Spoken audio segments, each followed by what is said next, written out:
Brandon slapped Keith hard across the face. Cuz, I know they was. Pow! You a damn lie, Keith. You love them ninjas. Swoosh! Brandon swung at Keith but missed. Crazy Keith hobbled a few feet away like an old sorry dog. Stag and I started to leave but were stopped by Keith. Monster, watch yourself. Cuz cousin them is serious. What you know about serious? When every time someone stronger than you around, you do whatever they say. Get out my damn way. Nah, cuz, wait, Keith tried to explain further. Let him go, Keith, Brandon said. We got in Tamu's car and left. We contemplated rolling on the 60s, but I didn't want to bring any more heat on Tamu's car. It was bad enough that Keith had seen it and lived. After a while, Stag asked what I thought about what Keith said and about the way the 60s syndicate thing was coming together. I actually had no opinion about it. I knew that if they tried to hit me, I was going to hit back. West Side Syndicate. I did feel an awkward kind of fear that I had never felt before.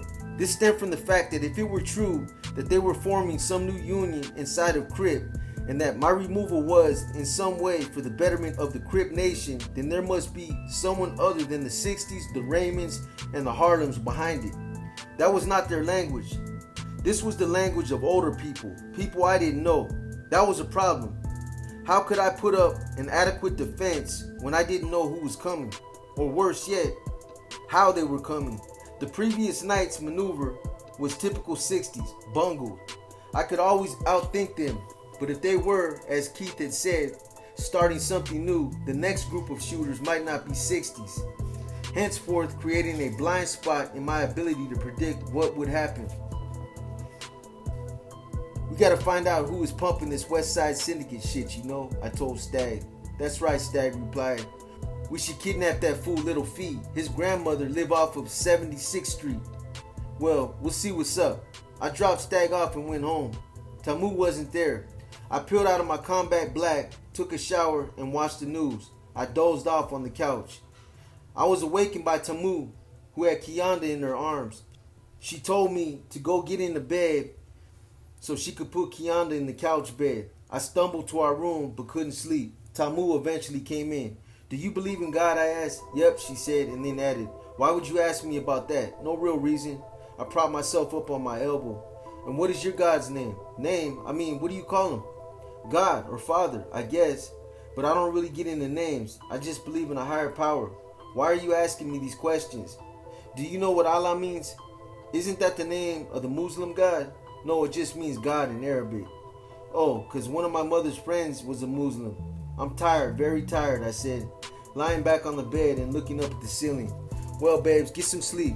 No, not that kind of tired. I'm tired of living, tired of killing, tired of acting like people want me to act. I'm tired of, what's wrong, Kody? Don't talk like that. You're scaring me. It's going to be all right. Things will get better. Hey, remember that Tempri song you like so much? We've only just begun. Remember that? Yeah, that's a bad jam. It's going to be all right, babes. You watch. She held my head to her breast and rubbed the side of my face with her soft hands, all the while humming, We've only just begun. When I woke the next morning, Tamu was up cooking and playing music.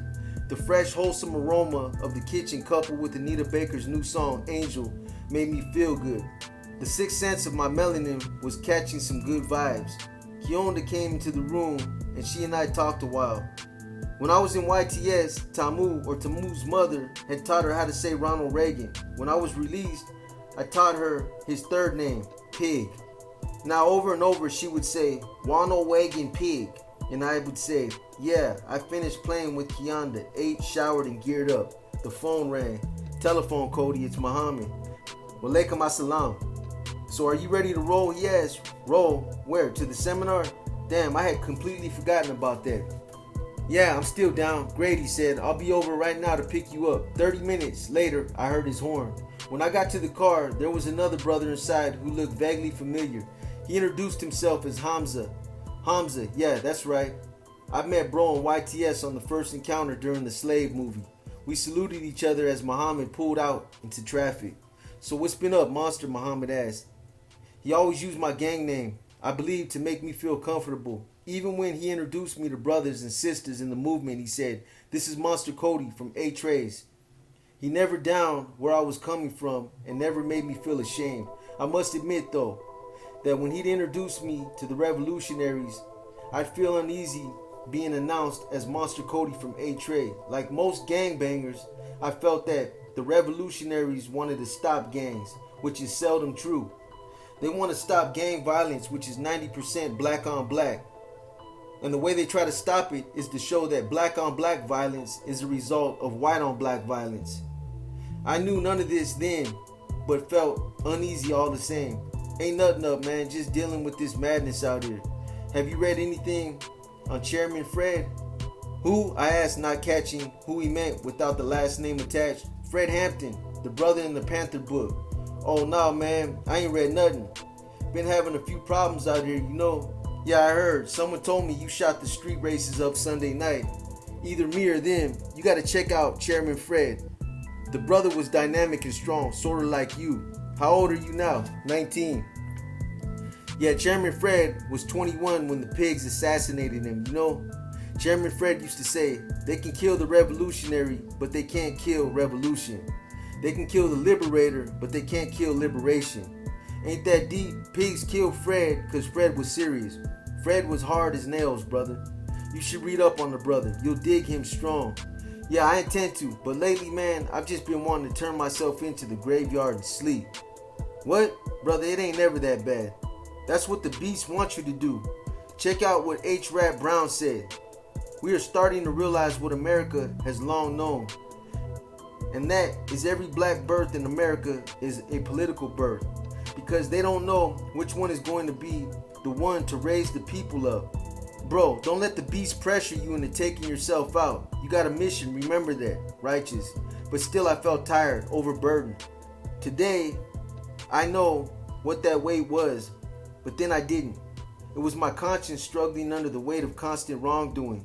Not wrongdoing in any religious sense, but doing things that were morally wrong based on the human code of ethics. Also, it was my subconscious telling me that my time was up. I knew it. I felt it. But I just couldn't face it. No professional can. You're too old. You can't move like you used to. You're slipping. No one wants to hear that, especially when that life is all you've known. At 19, I felt like 30. I didn't know what to do. Dying on the trigger didn't look so appealing anymore. I needed to do something that would be as satisfying as banging once was. Banging had taught me that I liked the feeling of fighting for something. My greatest enjoyment from banging came from the sense of power it gave me. To be armed and considered dangerous felt good, but to stand in my turf that I fought to make safe was the climax of banging for me.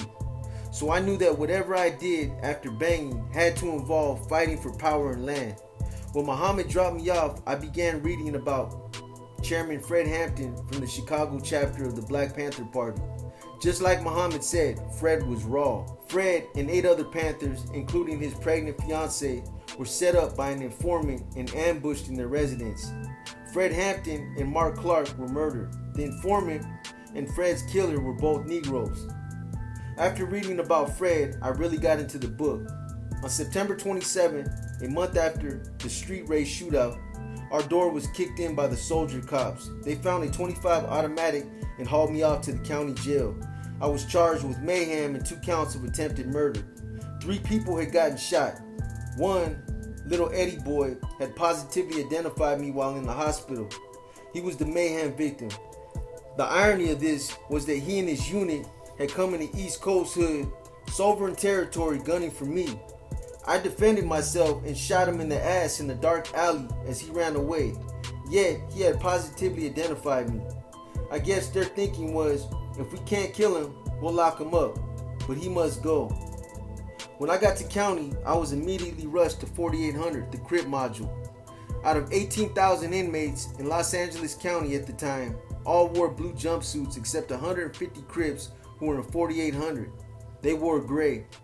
Everyone who wanted to take a shot at us could, as we stood out like flies in the buttermilk. When I arrived, Little Fee was there, as was Big Eddie Boy, the victim's brother. A sort of detente existed between the sets, since the Consolidated Crip Organization, CCO, had members sprinkled throughout the module, keeping the peace. They did this by keeping our rage focused on the pigs, who were always antagonistically aggressive toward us, and our dicks. I told Fee that little Eddie boy was a witness against me, and he assured me that he would not come to court. At that time, little Fee had a gun charge, but a week or two later, he was on the front page of the Los Angeles Sentinel, wanted in connection with 5 murders, the Kermit Alexander family murders. The story was that it was supposed to have been a hit, but that he'd gotten the wrong street. Only even we weren't doing hits. It made the syndicate story carry a little more weight. Little Fee was taken to high power, maximum security, and Big Eddie boy got released. Thus, my contact with little Eddie fell off, and surprisingly, he came to court to testify. Slowpoke, Football, and Fishbone were in county for double murder. Diamond and Nasty were there for murder. Diamond had caught a swan riding on the wall at St. Andrews Park and beat him to death with a baseball bat. Treeks was there too. In fact, Crips from all over were there. We were housed in Denver Row and Charlie Row in 4-man cells, and in Neighbor Row and Baker Row in 6-man cells. The pigs were so complacent that often there'd be 6 members from the same set in the same cell. A command booth was situated in the middle, and a glass catwalk ran through the length of the tiers for observation by the pigs. Communal showers were located at the entrance to each tier. For all of us, 4800 was a new testing ground, and there was always something going on.